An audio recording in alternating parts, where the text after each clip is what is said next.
تو میں تو موٹیویشن کے لیے کہہ رہا ہوں, لیکن جو کنجوسی مارکیٹ میں چل رہی ہے وہ مسلمانوں کا کلچر نہیں ہے. یہ ہم لوگوں نے غیر مسلموں سے سیکھی ہیں یہ چیزیں. نہ وہ تو بیوی پہ خرچ کر رہے ہیں, نہ وہ اولاد پہ خرچ کر رہے ہیں. وہ تو 2 بچے پیدا کم وقت اس لیے کر رہے ہیں 2 سے زیادہ نہ ہو کہ خرچ نہ کرنا پڑ جائے ان کے اوپر. تو جس کم وقت کی یہ سوچو کہ اپنی اولاد کے لیے, اولاد پیدا کرنے کے لیے تیار نہ ہو کہ خرچ کرنا پڑے گا, ان سے کیا سخاوت کی امید لگاؤ گے بھائی آپ؟ وہ آپ کو سخاوت سکھائیں گے. خرچ کرنے کا سب سے بہترین محل تو ماں باپ اور اولاد ہیں. انہی کے لیے تو انسان کماتا ہے. کوئی بات نہیں, پیدا ہوں گے کھلائیں گے, کوئی بات نہیں. اور بچے کہیں نا کہ ابا کھانے کو روٹی نہیں ہے, بیٹا روٹی ضروری نہیں ہے. اللہ پیٹ ضرورت کا, ہمارے نبی کو تو 40 سال سے روٹی نہیں ملتی تھی. کوئی ضروری نہیں ہے, جتنی ضروری ہے اتنی اللہ دے دیتا ہے. باقی اللہ زیادہ دے رہا ہے تو شکر ادا کرو, نہیں دے رہا تو کیا کرو. آج لوگ کہتے ہیں غربت کی وجہ سے نا لوگ ڈپریشن میں جا رہے ہیں, خودکشیاں ہو رہی ہیں. بھائی غربت کی وجہ سے نہیں, تربیت نہ ہونے کی وجہ سے ہو رہی ہے. پہلے بھی غریب ہوتے تھے لیکن مائیں سکھاتی تھیں, باپ سکھاتے تھے, بیٹا آج روٹی ہے ٹھیک ہے, اور نہیں ہے تو کیا ہے, صبر کرو. میں ایک واقعہ سنا کے بس بیان کو سمیٹتا ہوں. ایک بزرگ کا واقعہ ہے کہ ان کے پاس نا ایک طالب علم پڑھا کرتا تھا. پہلے زمانے میں کیونکہ وسائل بہت کم ہوتے تھے دینی مدرسوں کے پاس, طلبہ بہت سے بھوک میں پڑتے تھے. تو ایک طالب علم تھا, وہ اب کبھی مدرسے میں روٹی مل رہی ہے کبھی نہیں مل رہی. تو وہ بزرگ تھے, وہ بھی اسی کے ساتھ جب بھوکے رہتے, جب روٹی ہے تو ٹھیک ہے, بھوکے نہیں ہے تو کھا لیا, چلو جی روٹی ہے تو کھا لیا.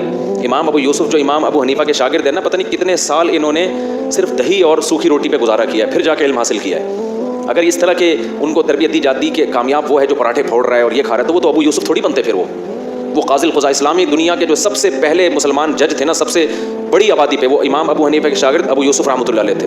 وہ بیڑے کھا کے نہیں بنے ہیں, وہ سوکھی روٹیاں کھا کے. مولانا طارق جمیل صاحب کی آج لوگ عیش و عشرت دیکھتے ہیں, کئی مہینے ابلے ہوئے چاولوں پہ گزارا کیا ہے. تو وہ جو بزرگ تھے نا, ان کے شاگرد نے کیا کہا, جب کھانا ہوتا نا تو وہ کھلا دیتے, جب کھانا نہیں ہوتا تو وہ بزرگ کہتے کہ بیٹا آج ہم اللہ کے مہمان ہیں, آج ہم کیا ہیں, آج اللہ کھلائے گا. مطلب ہے کہ کوئی کھانے کا انتظام اللہ کھلائے گا, کہ یہ مطلب ہوتا ہے کہ کوئی انتظام, بس اللہ تسلیاں دے گا, یعنی صبر کی توفیق دے. تو ایسے ہی ہوتا ہے. ایک دن وہ بیچارہ بیٹھا ہوا, تو بزرگ اس نے پوچھا کہ کھانا ہے, انہوں نے کہا ہاں ہے. تو وہ طالب علم رونے لگا. یہ تربیت کی بات بتا رہا ہوں آپ کو, آج کل یہ تربیت نہیں ہے. بزرگ نے کہا بیٹا آج تو کھانا ہے, آج تم رو کیوں رہے ہو؟ انہوں نے کہا کہ استاد جی آپ جب یہ کہتے تھے نا آج ہم اللہ کے مہمان ہیں, اس میں جو لذت تھی وہ کھانا کھانے میں نہیں تھی. کیونکہ آج اللہ کے لیے جب صبر کرنا پڑتا ہے تو اس کا اپنا مزہ ہے نا.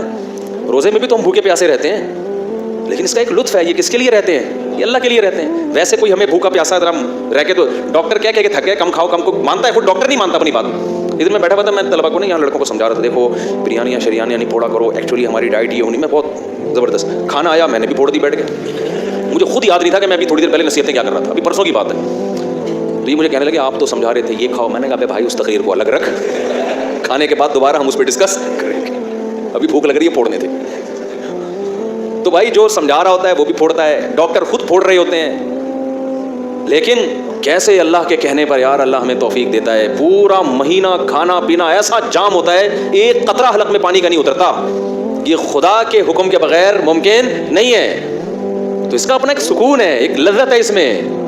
اور ٹینشن تھوڑی اتنی انسان پال سکتا ہے, اس میں ایک خاص لذت ہے کہ کس کے لیے ہے یہ اللہ کے لیے ہے. تو یہ جو میں نے آپ کو معمولات بتائے ہیں, کوشش کریں گے نا اس پر عمل کرنے کی. صدقہ بھی کرنا ہے, خیرات بھی کرنا ہے, اور خواتین نے بھی خیرات کرنا ہے. نبی صلی اللہ علیہ وسلم نے خواتین کو الگ سے حکم دیا کہ تم صدقات و خیرات کی کرو اور اس آگ سے بچو جس سے بچنے کا اللہ نے حکم دیا. اب خواتین کہیں گی ہم کہاں سے صدقہ خیرات کا معمول بنائیں؟ بھائی آپ صدقہ خیرات کا ایسے معمول بنائیں کہ اگر کوئی پاکٹ منی شوہر کی طرف سے ملتی ہے اس کو تھوڑا بچا لیا کریں کہ بھائی اتنا میرا ہے, باقی کیا کرنا ہے. یا اگر کوئی سورس آف انکم ہے اس میں سے کچھ خاص کر لیں.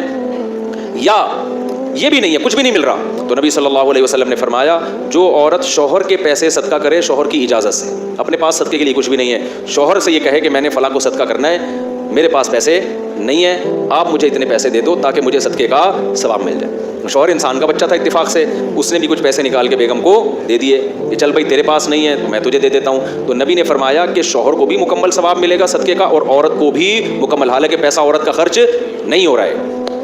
سمجھتے ہو کہ نہیں سمجھتے ہو؟ تو اس لیے بھائی یہ صدقات و خیرات کا معمول بناؤ, اس کی عادت ڈالو. یہ چند معمولات ہیں جو ہم نے پورے سال پابندی سے کرنے. اللہ تعالیٰ سمجھنے کی